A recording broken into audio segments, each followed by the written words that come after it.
How's it going, guys? My name's Pedro, and I heard a few of you are looking to pick up the new 30 series cards. Now, before you go ahead and pull the trigger on that one, I really think you should wait and watch this. Mostly because there are a few changes that are coming through with the 30 series cards that I think all users need to take into account and consider.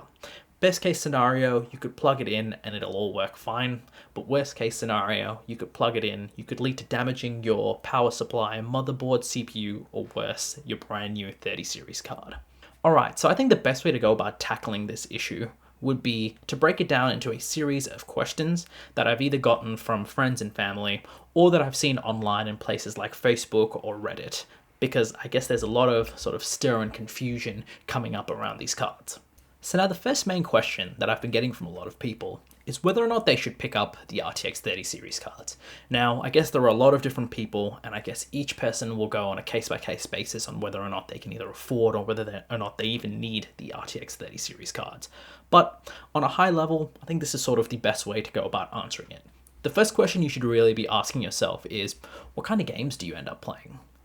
Are you a fan of esports titles such as CSGO or Valorant? Or do you enjoy playing some of the more demanding titles like Far Cry, Red Dead Redemption 2, or the new Cyberpunk 2077 game that's soon to come out? If you fall under the camp of the esports title fans, I really don't think you need one of the new RTX 30 series cards. Essentially, any sort of card from the 10 series onwards will pretty much do you right. Now that being said, if you were looking to upgrade to a newer GPU, one of the things I could recommend is looking at one of the older 20 series cards. With the new 30 series around the corner, a 2080 Ti can easily be had for under $500 right now, which really puts the buyers in a really strong position as they get a lot of opportunity to pick up new cards that will do them very well at a fraction of what they normally would pay. For reference, a 2080 Ti normally retails for around $1,000 to $2,000, sort of depending on the card you pick up. So to get that level of performance for a quarter of the price in some cases, I think is really worth the money. So now, if you are in the camp of playing the more demanding AAA titles, the follow-up question I have for you is what kind of resolution and what sort of aspect ratio do you play your games at? If you're using a standard 16:9 monitor at a 1080p resolution, I really don't see much sort of need in picking up one of the new RTX cards. Mostly because at 1080p, you're pretty much CPU bound more so than you are GPU bound. Ergo, if your CPU is not able to keep up with the frames that is being demanded of the game, you're not really going to be seeing too much improvement by slapping a 3080 on that.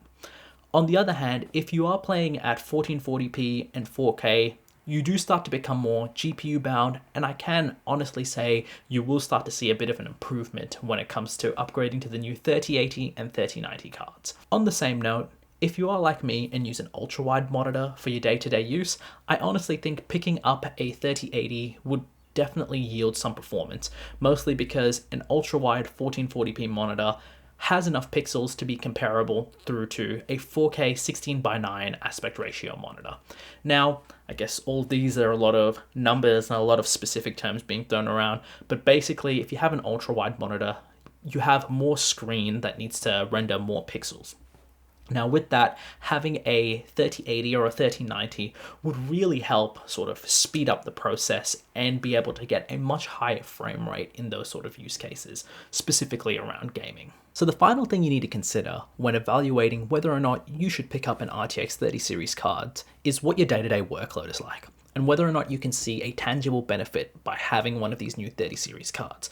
And by this I mean, if you are a professional that uses a GPU to make money in the form of streaming, animation, or any sort of CAD or design work, it could potentially make sense to pick up one of these new cards, as you could potentially see time saved and in turn money saved by being able to speed up your process workflow by using these GPUs to ultimately create more in a quicker time frame and in turn lead to, I guess, a higher revenue income and then in turn making more money from that. So now the next major question I see a lot from my friends and a lot online is whether or not I'll be able to just install an RTX 30 series card in my PC and it'll be all good.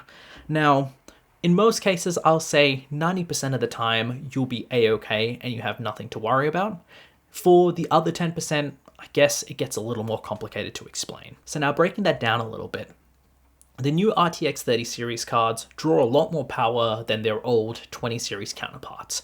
For instance, the old 20 series cards drew about 200 to 250 watts, whereas the new 3090 card draws about 350 watts from your power supply.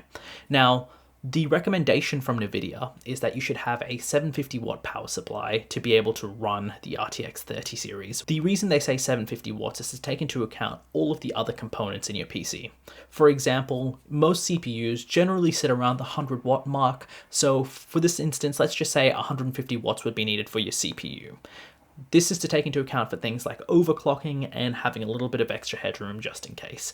Now, along with that, you then have 350 watts being taken up by the new 30 series cards, which brings your total to a total of 500 watts.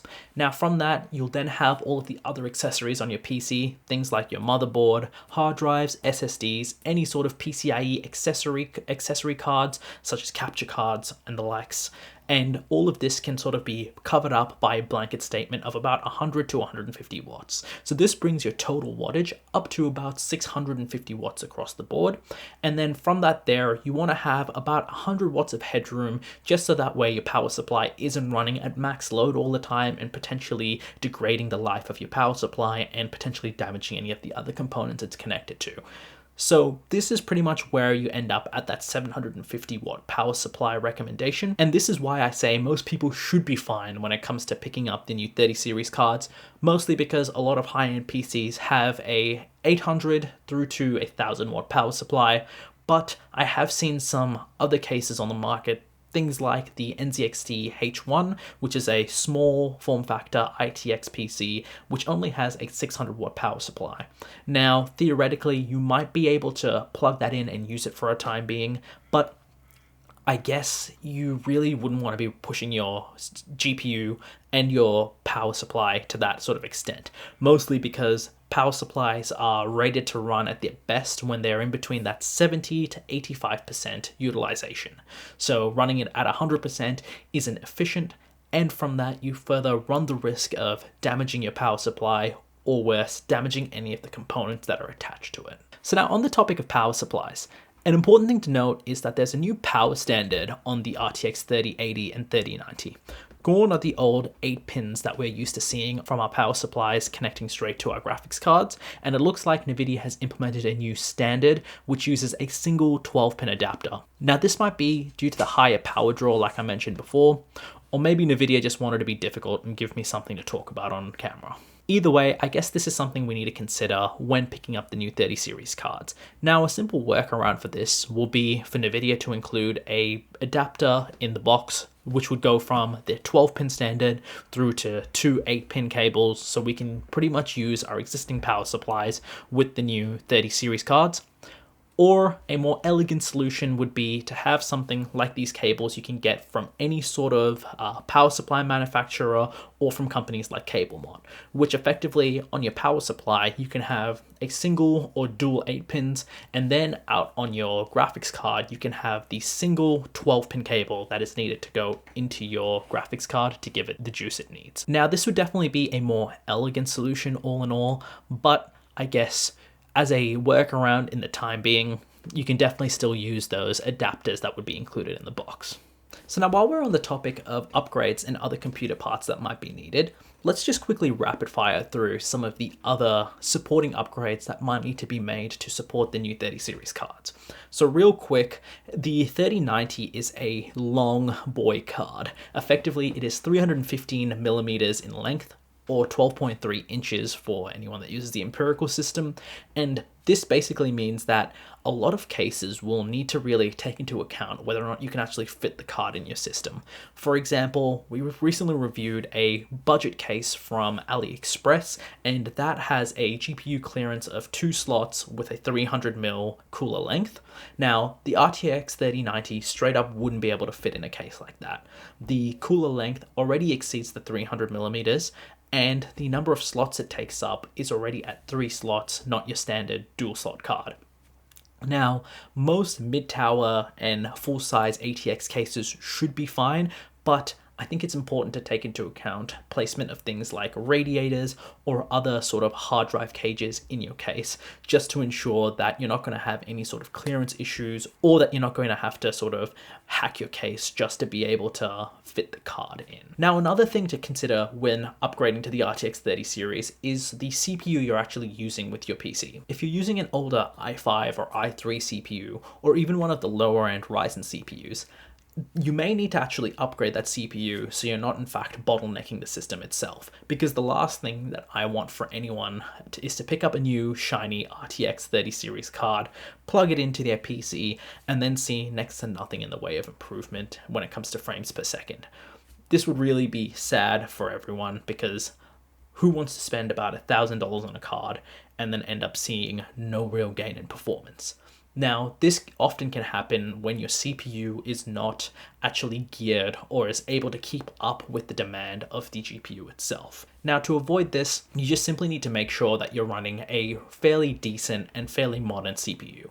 Anything like the new Ryzen 3000 series, such as the 3600 or the 3700X, should be fine. On the Intel side of things, running any of the high-end i5s, i7s, or i9s, you should be fine.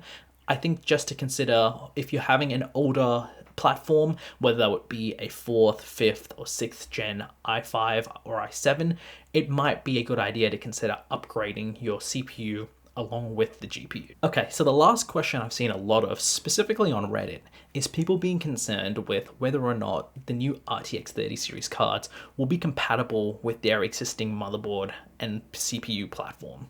Now, a lot of concerns from this come from the fact that the new RTX 30 series cards all sport the new PCIe Gen 4 standard.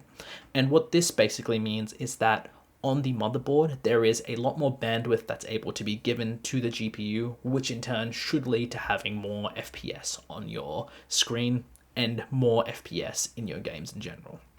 Now, a lot of concern comes from the fact of whether or not having a PCIe Gen 4 card will be compatible with a Gen 3, Gen 2, and Gen 1 motherboard. So I've done a bit of digging into this, and basically I've been able to find that any sort of Gen 4 card is backwards compatible for Gen 3, Gen 2, and Gen 1, in a similar way to how a USB product, whether it be USB 3, can still work on USB 2 and USB 1 devices. So that's not a concern to be had at all. Basically, your card will be able to work with your motherboard right out of the box. And so that pretty much wraps up a lot of the questions I've been seeing online.